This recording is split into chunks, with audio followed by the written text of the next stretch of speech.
Salut à tous, la compagnie adorateur de mots. Nous revoilà pour un nouvel épisode. Alors, je suis en compagnie de Toutou Lire, qui est là, qui est là couché, en train de vous regarder d'un coin de l'œil, parce que bon, il voudrait pas rater un seul mot et voir si vous vous endormez. Si vous endormez, bah, elle va vous mordiller, peut-être. Et je suis en compagnie de... T'as qu'à aller courir pour si tu veux des gâteaux. T'as qu'à courir. Ça parle de gâteaux ici? Oui, voilà. Alors, comment ça va depuis la dernière fois? T'as été faire un tour de quel côté, là? T'as été voir le Larcelino? Non, mais on va pas faire de politique, hein? C'est pas une chaîne pour ça. Ça dépend, ouais. Un petit peu de jambon, un petit peu de brioche. Ah bah, Gaïgoji, elle se ramène là-bas. Tu parles de jambon et de brioche, elle se ramène. L'arcelino. Et voilà. Oh non, c'est bon. Sinon, si on parlait de moi. Ah oui, voilà, ça faisait longtemps. Mais tu sais que t'as pas de rôle et peut-être que t'auras un rôle dans la prochaine histoire. T'es contente? Donc, bienvenue sur ma chaîne. Oh non, ça recommence, hein. Oh. Mais un petit vent, on l'écoute pas. Non mais fais gaffe, ou je te vire ou je t'efface. Facile d'effacer quelqu'un un rôle. Tu peux pas m'effacer. Mais si, je t'ai effacé. Regarde, je vais t'effacer. Regarde, je demande à Rachel. Bon, les absents ont toujours tort. Elle est toujours absente, toujours tort, mais elle est là. On l'entend pas, mais... T'inquiète pas, moi je m'en... Ah voilà, t'as vu, tu t'es étranglé. Bon, sinon, on va... donc ça va être la fin de l'autre côté. L'histoire de la dernière fois, donc je mettrai... Non, on n'a pas besoin de mettre le lien, elle est juste avant la vidéo. Donc, c'est l'histoire d'un autostoppeur qui se réveille sur le coin de la route et sa petite amie a disparu. Et puis, il part à sa recherche. Donc, voilà un peu le résumé. Il rencontre une dame qui l'accompagne et puis, voilà, qui commence... Mais lâche ce saucisson de la mayonnaise, on te voit plus, Odile. Oh. Donc, n'oubliez pas d'aimer... Non, mais d'aimer le saucisson, ça aussi, c'est pas mal. Mais n'oubliez pas d'aimer, de mettre des pouces. Vous savez, si vous aimez, vous savez ce que vous avez à faire. Merci pour ceux qui se sont abonnés. Et puis, bon, j'attends toujours des petits commentaires, mais bon, peut-être que ça finira par venir, hein, avec le temps va... Oui, bon, allez, on va commencer. Alors, bonne écoute. Toutou Lire vous mate. La poule va vous gueuler dessus si vous vous endormez, parce que c'est pas le moment de s'endormir, c'est la fin, c'est le crescendo de l'histoire. Donc, on y va. De l'autre côté, suite et fin. Bonne écoute. On avait l'impression qu'une vache engloutissait la route. À la vitesse où la voiture avalait les kilomètres, les passagers avaient décidé de revenir sur leurs pas au cas où ils croiseraient la jeune fille. Anthony se tortilla sur son siège. La douleur dans le dos était quasiment insupportable. Il était monté à l'arrière. De là, il voyait mieux la vie s'écouler du pare-brise. La petite fille était sur le siège qu'il avait occupé. Sa mère lui avait dit de se mettre à l'arrière pour faire une sieste. Mais la fillette avait refusé et continuait de griffonner son calepin, surveillant que personne ne vit les secrets qu'ils y enfermaient. Vous avez marché longtemps avant notre rencontre, dit la conductrice. Pas étonnant que vous ayez mal dans le dos. Il ne répondit pas. Estelle le regarda. Vous devez couver quelque chose. Vous êtes de couleur neige. Anthony lui fit un sourire rassurant. Ah, ce n'est rien, ça doit être la fatigue. J'ai l'impression que ça fait une éternité que je la cherche. C'est le destin de l'homme. Séparé en deux, il cherche sa moitié toute sa vie.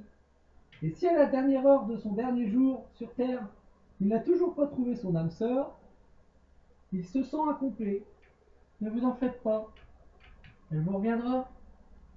Vous l'avez trouvé, votre double?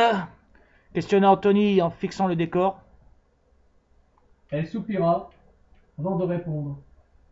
Ses yeux se perdirent dans des souvenirs douloureux. L'homme s'en aperçut. Excusez-moi, ça ne me regarde pas, je suis désolé de tourner un couteau dans une plaie. Elle garda le silence.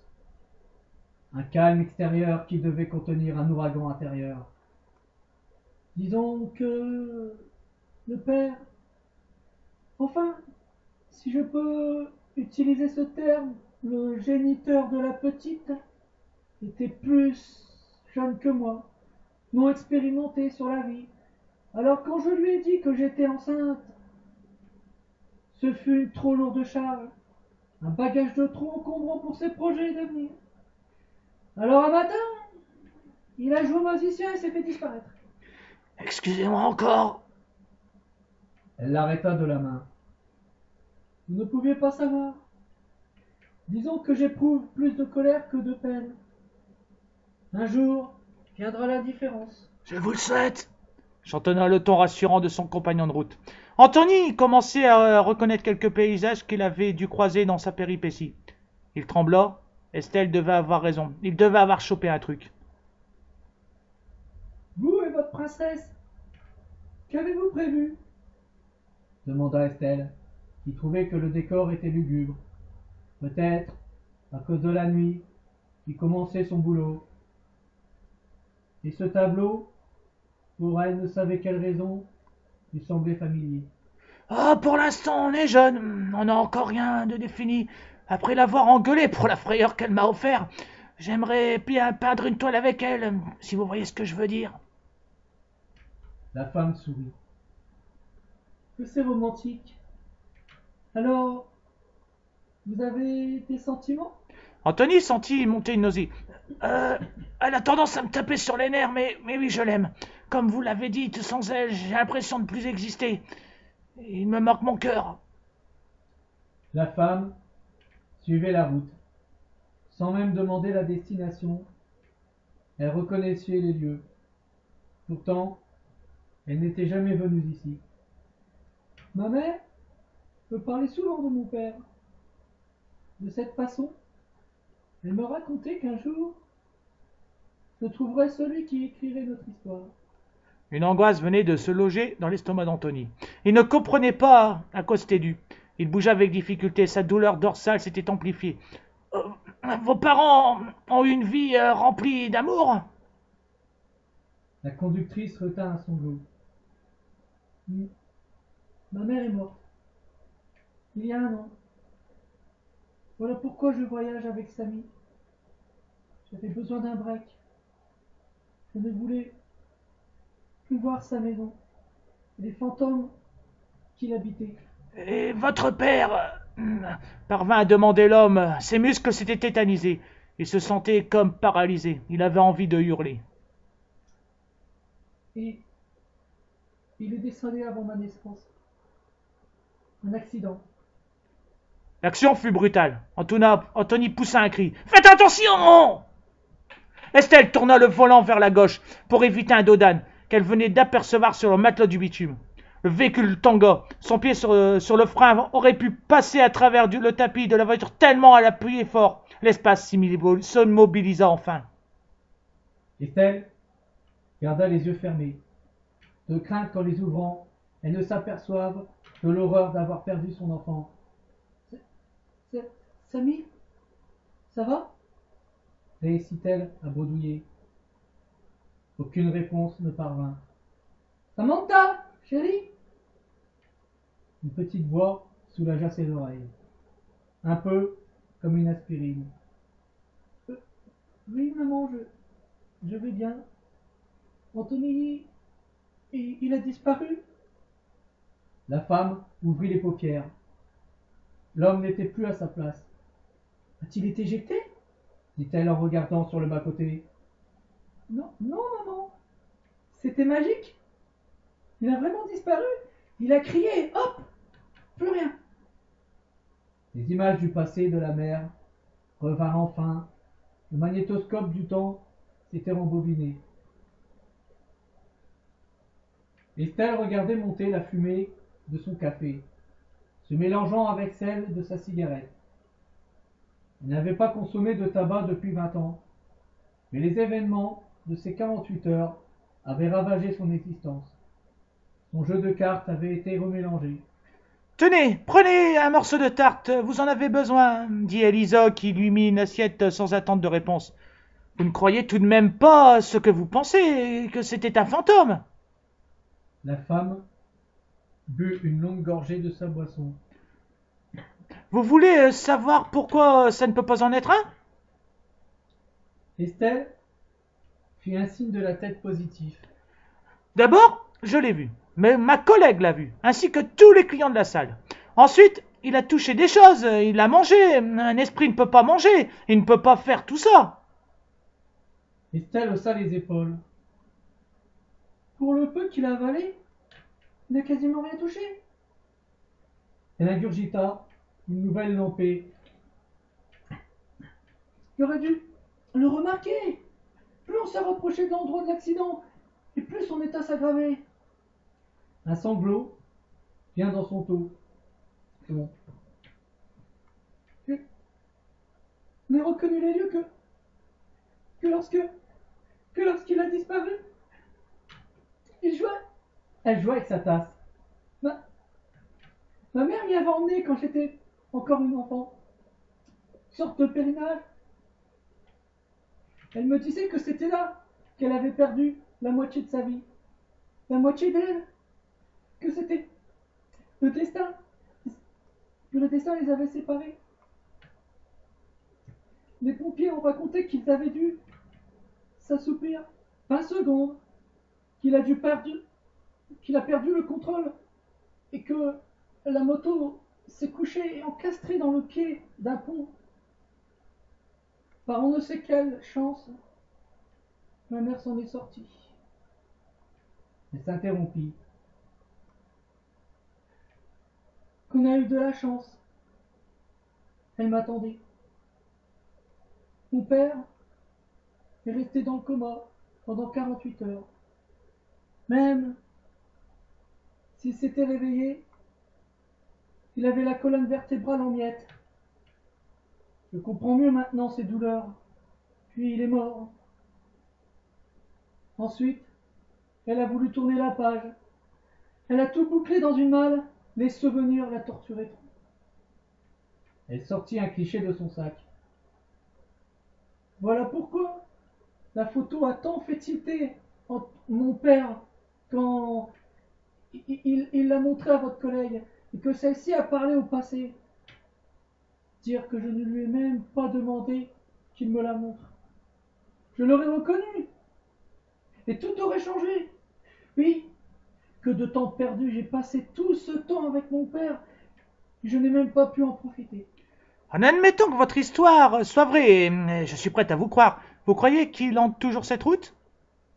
Non, je pense qu'il est avec ma mère. Ouais, il est de l'autre côté. Estelle se leva, prête à rejoindre sa fille. La serveuse l'arrêta. Non, attendez, votre fille a oublié son dessin l'autre jour. Peut-être qu'elle voudrait le récupérer. Elle tendit une feuille. Estelle la déplia. Contemplant le dessin, une larme coula le long de sa joue pour venir faire connaissance avec son sourire.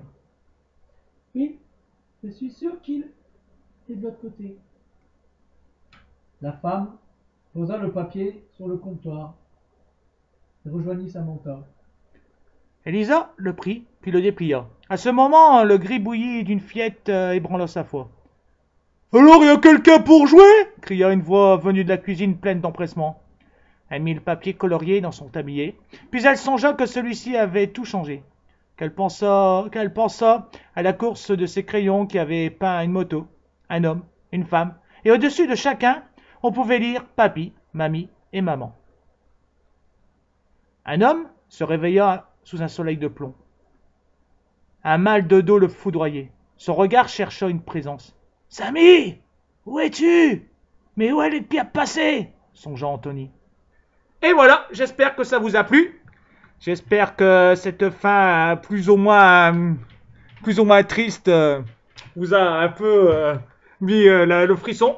Comme le premier conte était plus ou moins entre la folie et le paranormal, on laisse la question à la personne si Michael était fou ou était vraiment un personnage imaginaire. Là, c'est vraiment du paranormal. Alors, je sais pas si vous croyez aux dames blanches. En l'occurrence, là, c'est un homme blanc, si on peut dire. Si vous croyez aux dames blanches, j'aimerais bien que vous me le dites en commentaire, ça serait bien. En tout cas, j'en ai cherché quelques-unes sur les routes, histoire de m'amuser. Peut-être que j'en ai jamais trouvé parce que je l'ai toujours fait à pied. Oui, je suis un marcheur, pas un voiturier. Et toi, t'as qu'à quoi aller coucher Tu penses quoi des dames blanches? Je préfère les dames blanches que les colons. Oui, bon, ça j'imagine. Bon, sinon, dans un sens, tant mieux pour toi si t'as jamais rencontré de dame blanche. Quand on est intéressé par le paranormal, c'est tout Ouais, bien. mais bon, ça aurait voulu dire que, voilà, si elle aurait pas réussi sa mission, imagine. Bah ça, j'aurais été un homme blanc avec elle. Non. Ça veut pas dire, hein. Tu sais, si elle veut garder son territoire. Oui, bah, en tout cas, voilà, j'espère Enfin, que, hein. Si c'est une femme blanche comme Odile, si elle te prend pour son saucisson, tout le restant de sa vie. Bah, Non, mais l'éternité. quand on y pense, une dame blanche dans les glaces italiennes, bah, c'est une glace, Odile pourrait t'intéresser par les dames blanches. Oui. Mais c'était à ça que je pensais aussi en parlant de dame blanche. Voilà. Une bonne petite glace. Donc voilà, j'espère que ça vous a plu. On se retrouvera la prochaine fois pour quelques petits textes rimés, pas rythmés parce que si je commence à faire du tam-tam en même temps que je lis les textes, je vais m'embrouiller. On se retrouvera avec t'as qu'à aller coucher, non pas encore aller coucher, je rappelle, j'ai déjà dit tout à l'heure, t'as qu'à courir la prochaine fois pour la suite de l'histoire du détrousseur de temps, si vous vous souvenez l'histoire de D. Donc j'espère que vous allez être tous là. En attendant, j'espère avoir des pouces levés, pas de fuck, c'est dégueulasse, et pas de pouce à l'envers parce que bon, ça veut dire que c'est pourri. Alors bon bah voilà, j'espère que t'as rien à rajouter, la poule, personne n'a rajouté quelque chose, c'est bon? Alors, bienvenue sur ma chaîne. Oh, ça recommence! Je vais vous raconter une histoire. Oui, bon, allez, on va se quitter pendant qu'elle commence à raconter son histoire, oui, voilà. Donc, bon, alors, à bientôt. Donc, bonne journée à tous et n'oubliez pas, soyez heureux et aimez la lecture. Bon, allez, bonne journée à tous. La poule, tais-toi! Et toi, Odile, tu me regardes encore bizarre, alors heureusement que t'es plus là, hein.